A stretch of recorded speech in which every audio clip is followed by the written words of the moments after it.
Shalom warga Yakum yang diberkati oleh Tuhan. Kita bertemu pada kali ini dalam kesempatan merenungkan firman Tuhan, belajar akan kebenaran firman Tuhan dalam Yakum Fellowship. Mari sebelum kita mendengarkan firman Tuhan, kita bersama-sama berdoa.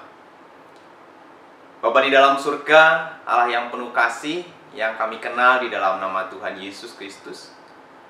Kami sungguh bersyukur ya Tuhan, kalau kesempatan hari ini Tuhan menyertai kami, memberkati kami dengan kesehatan dan kekuatan. Kami bersama-sama akan belajar kebenaran firman Tuhan. Kiranya Tuhan berkata-kata kepada kami, dan biarlah hati kami seperti tanah yang subur, yang siap untuk menerima taburan kebenaran firman Tuhan. Berkata-katalah ya Tuhan, kami siap untuk mendengarkan. Haleluya. Amin. Bapak, Ibu, dan Saudara warga Yakum yang diberkati oleh Tuhan, firman Tuhan hari ini terambil dari 1 Yohanes pasal 2 ayat 3 sampai ayat yang ke-6. Saya akan bacakan untuk kita sekalian. 1 Yohanes pasal 2 ayat 3 sampai yang ke-6 yang demikian firman Tuhan. Dan inilah tandanya bahwa kita mengenal Allah, yaitu jikalau kita menuruti perintah-perintahnya. Barang siapa berkata, "Aku mengenal Dia," tetapi ia tidak menuruti perintahnya, ia adalah seorang pendusta, dan di dalamnya tidak ada kebenaran. Tetapi barang siapa menuruti firman-Nya, di dalam orang itu sungguh sudah sempurna kasih Allah. Dengan itulah kita ketahui bahwa kita ada di dalam Dia. Barang siapa mengatakan bahwa ia ada di dalam Dia, ia wajib hidup sama seperti Kristus telah hidup. Amin. Demikian jauh pembacaan firman Tuhan. Berbahagialah kita yang senantiasa membaca, merenungkan, dan melakukan firman Tuhan sehari-hari. Bapak, Ibu, dan Saudara warga Yakum yang diberkati oleh Tuhan, renungan kita hari ini berjudul Pengenalan Allah yang Sejati. Pengenalan Allah yang sejati. Kata mengenal yang dipakai oleh Yohanes dalam teks ini adalah ginosko, yang memiliki arti pengenalan yang datang dari pengalaman. Pengalaman hidup bersama itulah yang membuat kemudian kita mengenal. Bukan hanya sekedar tahu, bukan hanya tahu namanya, bukan hanya tahu tempat tinggalnya, atau bukan hanya sekedar tahu dari orang lain. Dengan demikian, arti mengenal Allah adalah memiliki hubungan yang baik dengan Allah, memiliki pengalaman pribadi dengan Allah.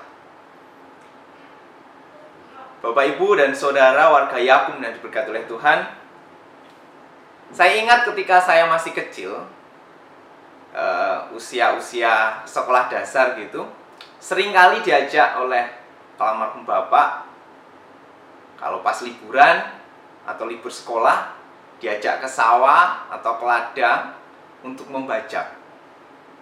Nah, di tempat kami itu, di Lampung, ada kebiasaan membajak menggunakan sapi. Biasanya digapit begitu, hanya dengan satu sapi.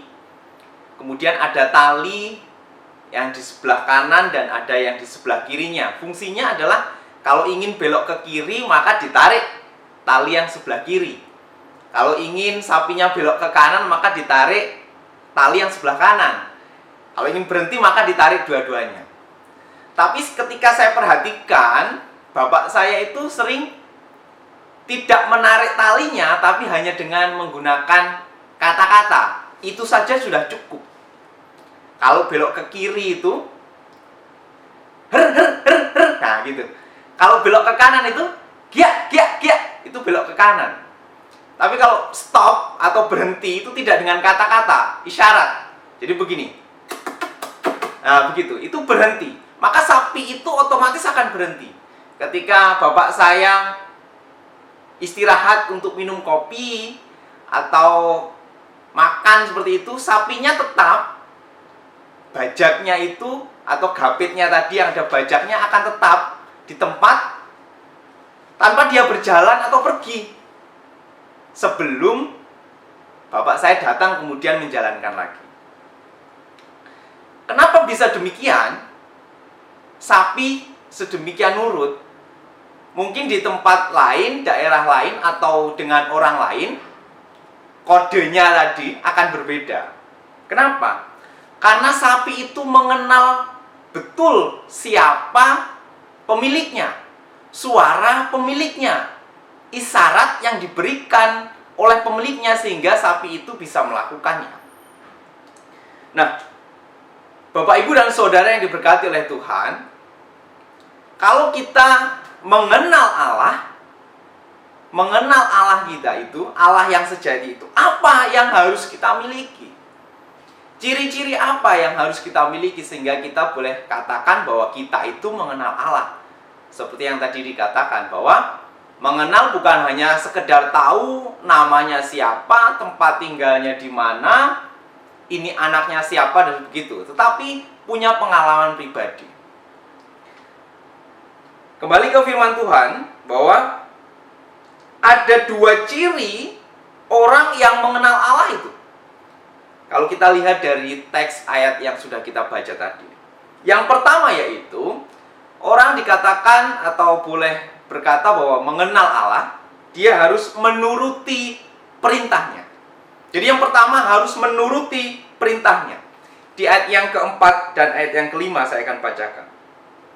Barang siapa berkata, aku mengenal dia, tetapi ia tidak menuruti perintahnya, ia adalah seorang pendusta, dan di dalamnya tidak ada kebenaran.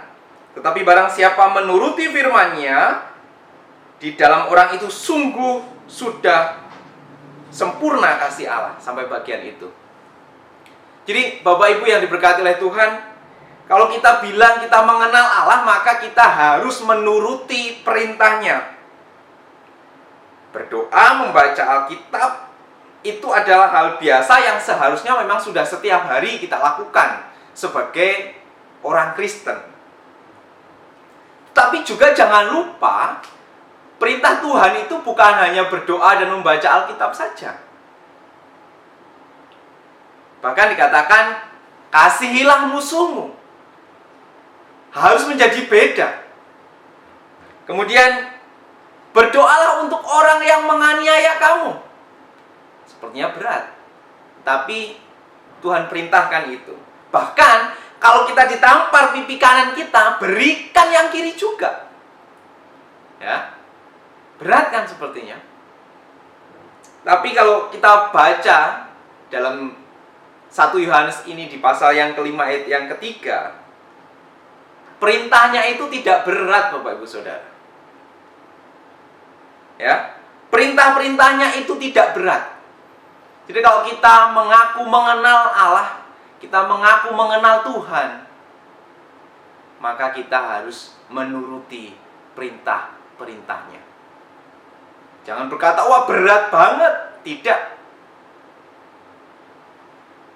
1 Yohanes 5 ayat 3 dikatakan, sebab inilah kasih kepada Allah, yaitu bahwa kita menuruti perintah-perintahnya. Perintah-perintahnya itu tidak berat. Itu yang pertama, Bapak Ibu dan Saudara warga Yakub yang berkati oleh Tuhan, harus menuruti perintah-perintahnya. Yang kedua, apa ciri orang yang mengenal Allah itu? Yaitu hidup sama seperti Kristus telah hidup. Sekali lagi, hidup sama seperti Kristus telah hidup. Di ayat yang ke-6, saya akan bacakan. Barang siapa mengatakan bahwa ia ada di dalam Dia, ia wajib hidup sama seperti Kristus telah hidup. Nah, ini Bapak Ibu Saudara, wajib hidup sama seperti Kristus telah hidup. Bagaimana kita lihat kehidupan Kristus pada waktu ia ada di dunia? Ia begitu mengasihi orang-orang miskin. Ia memperhatikan orang-orang yang terpinggirkan. Ia memperdulikan orang-orang yang sakit. Ia hidup sederhana. Ia hidup untuk melayani orang lain. Bahkan ia katakan, ia datang untuk melayani.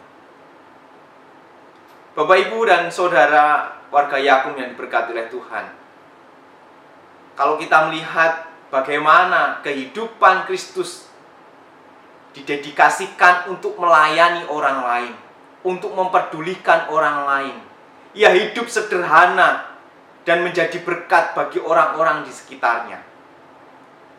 Ketika ada orang yang sakit datang kepadanya, ia sembuhkan. Ketika ada orang yang berbeban berat datang kepadanya, ia ringankan. Bapak, Ibu, dan Saudara, adalah kesempatan yang baik ketika kita diberikan kesempatan untuk boleh hidup di tengah-tengah lingkup warga Yakum, di tengah-tengah yayasan Yakum. Ada di bagian kesehatan misalnya. Ada begitu banyak orang yang datang sakit, dan bahkan mungkin orang yang tidak punya datang untuk berobat. Itu adalah kesempatan kita, kesempatan yang diberikan kepada kita untuk boleh menjadi berkat bagi mereka. Bagaimana kita mewujudkan kasih Kristus itu sebagai firman yang hidup. Sehingga kalau kita berkata, saya mengenal Yesus, maka mulailah peduli kepada mereka yang membutuhkan di sekitar kita, sebagaimana yang telah Yesus lakukan. Jadi Bapak, Ibu, dan Saudara yang diberkati oleh Tuhan, tanpa harus kita ditarik-tarik dengan tali seperti sapi tadi, hanya dengan isyarat saja sudah berjalan. Begitu juga dengan kita. Tidak perlu Bapak Pendeta, Gembala di mana kita bergereja menarik-narik kita, mendorong-dorong kita untuk pelayanan, untuk aktif dalam pelayanan. Tetapi kita dengan inisiatif melakukan itu. Sehingga ketika kita berkata kita mengenal Kristus, maka nantinya Kristus juga berkata mengenal kita, siapa kita, karena kita sudah melakukan perintah-perintahnya dan mau hidup sama seperti ia telah hidup. Demikian Bapak, Ibu, dan Saudara yang diberkati oleh Tuhan, firman Tuhan hari ini kiranya boleh senantiasa memberkati kita. Tuhan Yesus memberkati. Mari kita berdoa. Bapa di dalam surga, kami sungguh bersyukur ya Tuhan untuk kebenaran firman-Mu yang boleh bersama kami dengarkan. Biarlah kami benar menjadi umat-umat-Mu yang mau mengenal Engkau secara pribadi, Tuhan. Biarlah kami mau menjadi umat-umat-Mu yang mau menuruti perintah-perintah-Mu. Bahkan biarlah kami hidup sama seperti Kristus telah hidup. Terima kasih ya Tuhan.